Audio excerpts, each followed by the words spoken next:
ഈ തീരുമാനങ്ങളുടെയൊക്കെ പിന്നിൽ ഞാനോ നിങ്ങളോ അറിയാത്ത എന്തൊക്കെയോ വലിയ കാര്യങ്ങളുണ്ട്. അല്ലാണ്ട് ഒരുമാതിരി യൂറോപ്പിൽ നിന്ന് കോച്ചിനെ കൊണ്ടെന്ന് അയാൾക്കൊരു സാമ്പാർ കിറ്റും കൊടുത്ത് കുഴിമന്തി ഉണ്ടാക്കാൻ പറയരുത്. ഉറപ്പുള്ളത് ഒരേ ഒരു കാര്യം മാത്രം, ഇതൊരു യുദ്ധത്തിന്റെ തുടക്കമാവട്ടെ.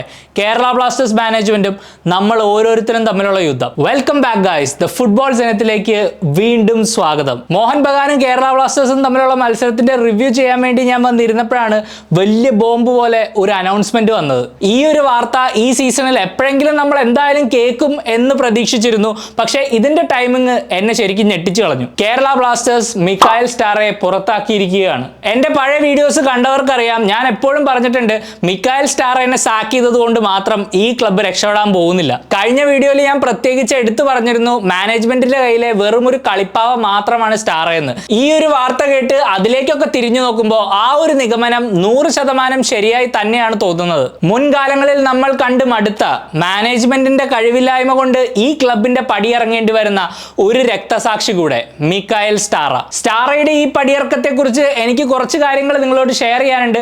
പക്ഷെ അതിലേക്കൊക്കെ വരുന്നതിന് മുമ്പ് നമുക്ക് മോഹൻ ബഗാനായിട്ടുള്ള മത്സരത്തിനെ കുറിച്ച് സംസാരിക്കാം. കാരണം അൾട്ടിമേറ്റ്ലി അത് സംസാരിക്കാനാണ് ഞാൻ ഇവിടെ വന്നിരുന്നത്. പക്ഷെ പെട്ടെന്ന് ഈ ഒരു ന്യൂസ് വന്നപ്പോൾ ഇത് രണ്ടും കൂടെ ചേർത്ത് ഒരൊറ്റ വീഡിയോ ആയിട്ട് ചെയ്യാമെന്ന് വിചാരിച്ചു. ഈ ഒരു മത്സരത്തിനെ കുറിച്ച് വലിയ പ്രതീക്ഷകളൊന്നും ഇല്ലായിരുന്നത് കൊണ്ട് തന്നെ ഒരു തോൽവി അത്ര വലിയ അടിയൊന്നും അല്ല. പക്ഷെ തോക്കാനാണെങ്കിൽ ഈ ടീമിന് വെറുതെ പോയങ്ങ് തോറ്റാ പോരെ. ഇതുപോലെ നാടകീയത നിറഞ്ഞൊരു തോൽവി. സച്ചിൻ സുരേഷിന്റെ ഈ സീസണിലെ 4ാമത്തെ ഇൻഡിവിജ്വൽ മിസ്റ്റേക്ക് മുതലാക്കിക്കൊണ്ട് മോഹൻ ബഗാൻ ലീഡ് എടുക്കുന്നു. എന്നാൽ സച്ചിൻ ഒരു മിസ്റ്റേക്ക് ചെയ്താൽ എനിക്ക് 2 എണ്ണം ചെയ്യാം എന്ന് പറയുന്ന പോലെ വിശാൽ കെയ്ത്ത് അപ്പുറത്തെ ഗോളിൽ അതിലും വലിയ കോമഡി. ശരിക്കും മോഹൻ ബഗാനെ പോലൊരു ടീം അവരുടെ ഈ സ്റ്റേഡിയത്തിൽ ഇത്രയും മിസ്റ്റേക്കുകൾ വരുത്തി ഞങ്ങൾ ജയിക്കുന്നില്ല, നിങ്ങൾ 3 പോയിന്റ് ആയിട്ട് പോയിക്കോ എന്ന് പറഞ്ഞ് കളിക്കുന്ന പോലെയാണ് എനിക്ക് തോന്നിയത്. എന്നിട്ടും നമുക്ക് ഈ ഒരു അവസരം മുതലാക്കാനായില്ല. ശരിക്കും കേരള ബ്ലാസ്റ്റേഴ്സിന്റെ അവസ്ഥ നല്ല ചൂട് ചായയിൽ മുങ്ങിയ ബിസ്ക്കറ്റ് പോലെയാണ്. കുറച്ച് പ്രഷർ ഒന്ന് അപ്ലൈ ചെയ്താൽ അതിങ്ങനെ പൊടിഞ്ഞു പോകും. അത് തന്നെയാണ് ഈ കളിയുടെ അവസാനവും നമ്മൾ കണ്ടത്. മോഹൻ ബഗാനെ പോലൊരു ടീമിനെതിരെ ഇങ്ങനെയുള്ള അവസരങ്ങൾ എല്ലാ ടീമിനും ഈ ലീഗിൽ ലഭിച്ചെന്ന് വരില്ല. അപ്പോൾ ഈ വീണ് കിട്ടിയ അവസരം നമ്മൾ ഏറ്റവും കൂടുതൽ മുതലെടുക്കുകയാണ് വേണ്ടത്. പക്ഷെ പിന്നീട് എന്താണ് സംഭവിച്ചതെന്ന് ഞാൻ പ്രത്യേകിച്ച് എടുത്തു പറയേണ്ട കാര്യമില്ലല്ലോ. നിങ്ങൾ ഓരോരുത്തരും കളി കണ്ടിട്ടുണ്ടാവും. നിങ്ങളിൽ പലർക്കും ഇത് ഇങ്ങനെയൊക്കെ ആയിത്തീരുമെന്ന് നല്ല ഉറപ്പും ഉണ്ടായിരുന്നതാണ്. ഈ മത്സരം നമ്മൾ ജയിച്ചിരുന്നെങ്കിൽ തീർച്ചയായിട്ടും മുഹമ്മദീനെ നമ്മൾ തോപ്പിച്ചേനെ. നമ്മുടെ കൂടെ ഇപ്പോഴും സ്റ്റാറെ കോച്ചായി തന്നെ ഉണ്ടായിരുന്നേനെ. ലോങ് ടേമിൽ ഇതൊരു നല്ല കാര്യമാണോ ചീത്ത കാര്യമാണോ ഒന്നും പറയാറായിട്ടില്ല. പക്ഷേ എനിക്കറിയാവുന്നത് ഈ ഒരു 6 പോയിന്റ് നമുക്ക് ലഭിക്കുകയായിരുന്നെങ്കിൽ പ്ലേ ഓഫിനുള്ള നമ്മുടെ സാധ്യത കുറച്ചുകൂടെ ബെറ്റർ ആയേനെ. ഇനിയിപ്പോ ഈ തോൽവി നമ്മുടെ പ്ലേ ഓഫ് സാധ്യത കെട്ടിപ്പൂട്ടി വെക്കാനുള്ള പെട്ടിയുടെ മുകളിലടിച്ച അവസാനത്തെ ആണിയാണ്. നിലവിൽ 11 പോയിന്റുമായി 10ാം സ്ഥാനത്തുള്ള നമ്മൾ 12 മത്സരങ്ങൾ കളിച്ചു കഴിഞ്ഞു. 11ാം സ്ഥാനത്തുള്ള ഈസ്റ്റ് ബംഗാൾ ആണെങ്കിൽ വെറും 10 മത്സരങ്ങളിൽ നിന്ന് 7 പോയിന്റ് നേടിയിട്ടുണ്ട്. അവരുടെ കയ്യിലുള്ള 2 മത്സരങ്ങൾ അവർ വിജയിക്കുകയാണെങ്കിൽ നമ്മളെയും പിന്തള്ളി അവർ 10ാം സ്ഥാനത്തിലേക്ക് കയറും. ഈ സീസണിൽ നമ്മൾ വളരെ കൺവിൻസിംഗ് ആയിട്ട് തോപ്പിച്ചത് ചെന്നൈയിൻ എഫ്സിയെ മാത്രമാണ്. പക്ഷേ എന്നിട്ടും അവർക്ക് പോയിന്റ്സ് ടേബിളിൽ നമ്മളെക്കാൾ 4 പോയിന്റ് കൂടുതലുണ്ട്. മോഹൻ ബഗാനും ബംഗളൂരു ഒഴിച്ചു നിർത്തിയാൽ 3ാം സ്ഥാനം തൊട്ട് 6ാം സ്ഥാനം വരെയുള്ള ഒഡീഷ, ഗോവ, പഞ്ചാബ്, ജംഷഡ്പൂർ എന്നീ ടീമുകൾക്കെല്ലാം നമ്മളെക്കാൾ മിനിമം 7 പോയിന്റെങ്കിലും കൂടുതലുണ്ട്. ഇതിൽ ഒഡീഷ ഒഴിച്ച് ബാക്കി എല്ലാവരും നമ്മളെക്കാൾ കുറവ് മത്സരങ്ങളെ കളിച്ചിട്ടുള്ളൂ. ശുഭം. ഇതൊക്കെ കൂട്ടി വായിക്കുമ്പോൾ പ്ലേ ഓഫിന്റെ കാര്യം ഒരു തീരുമാനമായി. മോഹൻ ബഗാൻ കേരള ബ്ലാസ്റ്റേഴ്സ് മത്സരം ഇന്ത്യൻ ഫുട്ബോളിന്റെ എൽ ക്ലാസിക്കോ ആണെന്നൊക്കെ വാഴ്ത്തിയിരുന്ന ഒരു കാലമുണ്ട്. ശരിക്കും ഈ ISL തുടങ്ങിയപ്പോൾ തൊട്ടുള്ള ഏറ്റവും വിന്റേജ് റൈവലറിയും ഈ ഒരു മത്സരം തന്നെയാണ്. അന്ന് നമ്മളെ 2 ഫൈനലുകളിൽ തോപ്പിച്ച അത്ലറ്റിക്കോ ഡി കൊൽക്കട്ട മോഹൻ ബഗാനുമായി ഒത്തുചേർന്ന് ഒരു പടി മുന്നിലേക്ക് പോയി. നമ്മളാണെങ്കിലോ ഒരു 5-6 പടി താഴത്തേക്കും. ഓരോ സീസൺ കഴിയുമ്പോഴും മോഹൻ ബഗാന്റെ ഇന്ത്യൻ കോർ വീണ്ടും സ്ട്രെങ്ത് ആയി വരികയാണ്. ഫോറിൻ സൈനിങ്സിൽ എന്തൊക്കെ മാറ്റങ്ങൾ വന്നാലും അവരുടെ ആ ഇന്ത്യൻ കോറിൽ ഒരു കൺസിസ്റ്റൻസി ഉണ്ട്, ഒരു ക്വാളിറ്റിയും ഉണ്ട്. നമുക്കാണെങ്കിൽ ഇത് 2 സാധിക്കുന്നില്ല. നല്ല ഫോറിൻ പ്ലേയേഴ്സിനെ നമ്മൾ വിട്ട് കളഞ്ഞിട്ടുണ്ട്. ഇന്ത്യൻ കോർ നമുക്കില്ലേ ഇല്ല.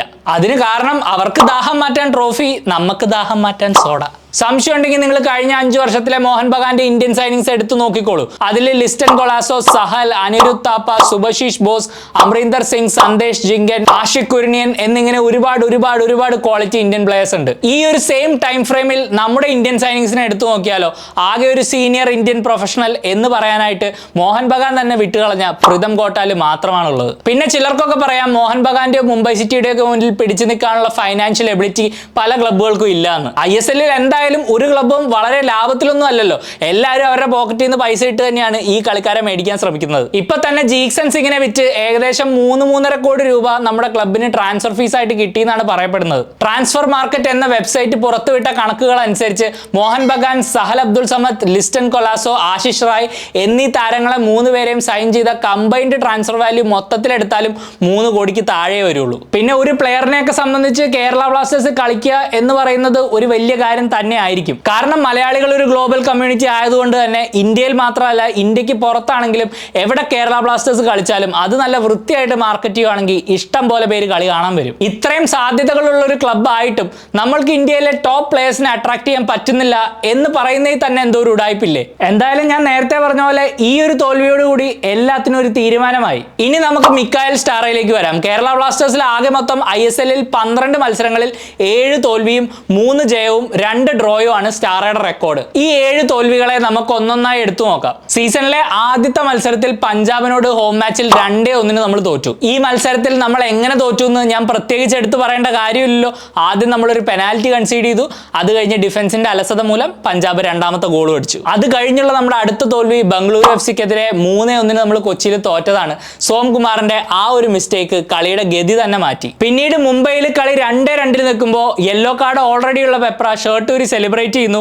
അവിടെ അതൊരു റെഡ് കാർഡായി മാറുന്നു. നമ്മൾ കളി 4-2 തോക്കുന്നു. അത് കഴിഞ്ഞ് പിന്നെ ഹൈദരാബാദായിട്ട് നമ്മൾ എന്തായാലും ജയിക്കുമെന്ന് കരുതിയ കളി റഫറിയുടെ ഒരു ബ്ലണ്ടറിലൂടെ നമ്മൾ തോക്കുന്നു. അതിനുശേഷം വീണ്ടും സച്ചിന്റെ മിസ്റ്റേക്കിലൂടെ ഗോവയ്ക്കെതിരെ നമ്മൾ തോക്കുന്നു. പിന്നെ എല്ലാ വർഷവും കന്തിരവെ പോയി തോക്കുന്ന പോലെ നല്ല മാന്യമായിട്ട് തോറ്റ് തിരിച്ചു വരുന്നു. ഇതിനൊക്കെ ശേഷമാണ് സ്റ്റാറയുടെ അവസാന മത്സരമായി മാറിയ മോഹൻ ബഗാനെതിരെയുള്ള ഈ ഒരു തോൽവി വരുന്നത്. ഈ കളിയിലെ ലീഡ് എങ്ങനെയെങ്കിലും പ്രൊട്ടക്ട് ചെയ്യാനായി സ്റ്റാറെ അവസാനമായപ്പോൾ കുറച്ച് ഡിഫൻസീവ് സബ്സ്റ്റിറ്റ്യൂഷൻ ഒക്കെ ട്രൈ ചെയ്ത് നോക്കി. പക്ഷെ അതുകൊണ്ടൊന്നും ഒരു ഗുണം ഉണ്ടായില്ല. ആഷിഖ് കുര്യൻ എന്ന മലയാളി മോഹൻ ബഗാൻ ബെഞ്ചിൽ നിന്നിറങ്ങി നൽകിയ പെർഫോമൻസിലൂടെ സ്റ്റാറയുടെ പെട്ടിയും പാക്ക് ചെയ്യേണ്ടി വന്നു. ഈ 7 തോൽവികൾ കൂടാതെ ഒഡീഷയ്ക്കെതിരെയും നോർത്ത് ഈസ്റ്റിനെതിരെയും നമ്മൾ സമനില പാലിച്ചപ്പോൾ സച്ചിന്റെ ഇൻഡിവിജ്വൽ മിസ്റ്റേക്കുകൾ നമുക്ക് വിനയായിരുന്നു. ഇങ്ങനെ ഒരു സിറ്റുവേഷനിൽ ശരിക്കും കോച്ച് എന്ത് ചെയ്യാനാണ്? ഒരു കോച്ചിനെ സംബന്ധിച്ചിടത്തോളം നല്ലൊരു പ്ലാൻ ഉണ്ടാക്കി അത് പ്ലേയേഴ്സിലേക്ക് കമ്മ്യൂണിക്കേറ്റ് ചെയ്യുക എന്നുള്ളതാണ് മെയിൻ കാര്യം.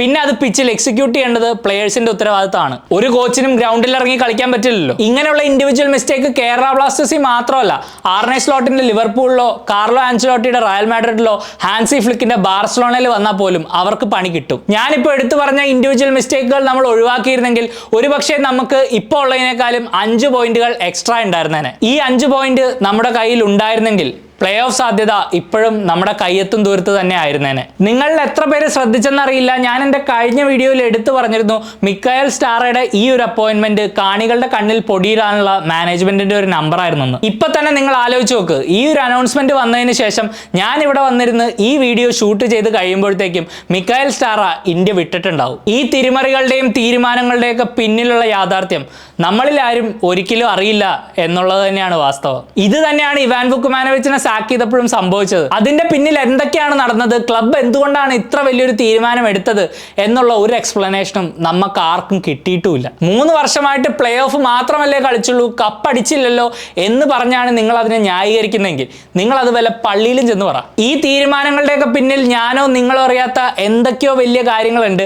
അതൊക്കെ പുറത്തു വരികയാണെങ്കിൽ ഈ ക്ലബിന്റെ അടിവേര് തന്നെ ഇളകാനും സാധ്യതയുണ്ട്. ഇനിയിപ്പോ പുതിയൊരു കോച്ച് വരും, ടീം സെറ്റാക്കാൻ അയാൾക്ക് കുറച്ച് സമയം കൊടുക്കണമെന്ന് മാനേജ്മെന്റ് പറയും. ഇനിയിപ്പോ ടീം സെറ്റ് ആയില്ലെങ്കിൽ പുതിയ കോച്ചിന് പ്രീ സീസൺ ഇല്ലായിരുന്നല്ലോ, സ്റ്റാറയുടെ കീഴിൽ തന്നെ നമ്മുടെ സീസൺ അവസാനിച്ചിരുന്നു, ഈ ക്ലബിന് റീബിൽഡ് ചെയ്യണം എന്നൊക്കെ പറഞ്ഞ് വീണ്ടും വീണ്ടും ന്യായീകരണങ്ങൾ. ഇതൊക്കെയാണ് സംഭവിക്കാൻ പോകുന്നത്. സത്യം പറഞ്ഞാൽ ഇപ്പൊ ഈ മാനേജ്മെന്റ് എടുക്കുന്ന ഒരു തീരുമാനത്തിലും എനിക്ക് ഉറച്ചു വിശ്വസിക്കാനാവുന്നില്ല. കാരണം ഇവരുടെ ട്രാക്ക് റെക്കോർഡ് അത്രയ്ക്ക് മോശമാണ്. കഴിഞ്ഞ കുറച്ച് ദിവസങ്ങളായി പ്രതിഷേധത്തിന് ചൂട് പിടിച്ചു വരുമ്പോൾ ഇങ്ങനെ ഒരു തീരുമാനം. ഇനിയിപ്പോ പുതിയൊരു കോച്ചിനെ കൊണ്ടുവന്ന ക്ലബിനെ ആരും സപ്പോർട്ട് ചെയ്യില്ല എന്ന് പറയില്ലല്ലോ. കാരണം നമ്മൾ എല്ലാവരും മനുഷ്യരാണ്, അതിലുപരി നമ്മൾ വികാര ജീവികളുമാണ്. പുതിയൊരു കോച്ച് വന്ന് ക്ലബ് അതൊരു വലിയ PR മൂവ് ആക്കി ഞാൻ ഈ ക്ലബിന് വേണ്ടി ചോരയും നീരും നൽകുമെന്നൊക്കെ അദ്ദേഹം പറയുന്നത് വലിയ സോഷ്യൽ മീഡിയ പോസ്റ്റ് ആക്കി ഓൺലൈനിൽ പോസ്റ്റ് ചെയ്യുമ്പോൾ നമ്മളിരുന്ന് കൈയടിക്കും. ഇത് കേരള ബ്ലാസ്റ്റേഴ്സിലോ ഫുട്ബോളിലോ മാത്രം നടക്കുന്നൊരു കാര്യമല്ല, ഇതൊരു യൂണിവേഴ്സൽ സ്ട്രാറ്റജിയാണ്.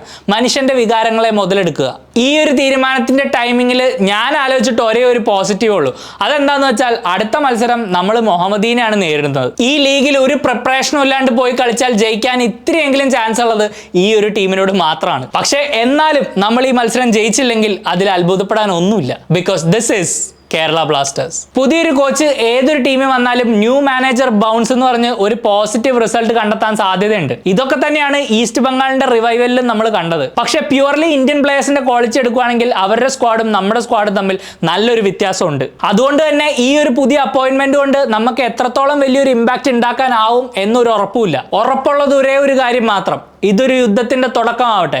കേരള ബ്ലാസ്റ്റേഴ്സ് മാനേജ്മെന്റും നമ്മൾ ഓരോരുത്തരും തമ്മിലുള്ള യുദ്ധം. റിസൾട്ടുകൾ മോശമാകുമ്പോൾ കോച്ചിനെ മാറ്റിയത് കൊണ്ട് മാത്രം ഒന്നും ആയില്ല. അതിന്റെ കാരണങ്ങൾ തേടി അതിനുള്ള സൊല്യൂഷൻ കൊണ്ടുവരണം. അല്ലാണ്ട് ഒരുമാതിരി യൂറോപ്പിൽ നിന്ന് കോച്ചിനെ കൊണ്ടുവന്ന് അയാൾക്കൊരു സാമ്പാർ കിറ്റും കൊടുത്ത് കുഴിമന്തി ഉണ്ടാക്കാൻ പറയരുത്. ആ പരിപാടി ഇവിടെ നിർത്തിക്കോ. നമ്മുടെ ക്ലബിന്റെ ഫാൻ ഗ്രൂപ്പുകളും ഈ ഒരു ഡിമാൻഡ് മാനേജ്മെന്റിന്റെ മുന്നിൽ നല്ല സ്ട്രോങ് ആയിട്ട് അവതരിപ്പിക്കും എന്ന് ഞാൻ പ്രതീക്ഷിക്കുന്നു. എന്നെ കൊണ്ടാവുന്നതൊക്കെ ഈ ചാനലിലൂടെ ഞാനും പറയും. ഇതൊക്കെയാണ് എനിക്ക് നിങ്ങളോട് ഷെയർ ചെയ്യാൻ ഉണ്ടായിരുന്നത്. നിങ്ങളുടെ ഓരോരുത്തരുടെ അഭിപ്രായം എനിക്കും അറിയണം. തീർച്ചയായിട്ടും കമന്റ് ബോക്സിൽ മെൻഷൻ ചെയ്യാൻ മറക്കരുത്. മിക്കായൽ സ്റ്റാർക്ക് പകരക്കാരനായി കേരള ബ്ലാസ്റ്റേഴ്സ് സൈൻ ചെയ്യാൻ ശ്രമിക്കേണ്ട 5 മാനേജർമാരെയാണ് നമ്മൾ അടുത്ത വീഡിയോയിൽ നമ്മൾ പ്രൊഫൈൽ ചെയ്യാൻ പോകുന്നത്. ആ വീഡിയോ മിസ് ചെയ്യണ്ടെങ്കിൽ എല്ലാവരും സബ്സ്ക്രൈബ് ചെയ്യുക, ബെൽ ഐക്കൺ അമർത്തുക. വീഡിയോ ഇഷ്ടപ്പെട്ടെങ്കിൽ ലൈക്ക് ചെയ്യൂ, ഷെയർ ചെയ്യൂ. Thank you for watching. അടുത്ത വീഡിയോ ആയിട്ട് കാണുന്നവരെ you take care. Bye for now.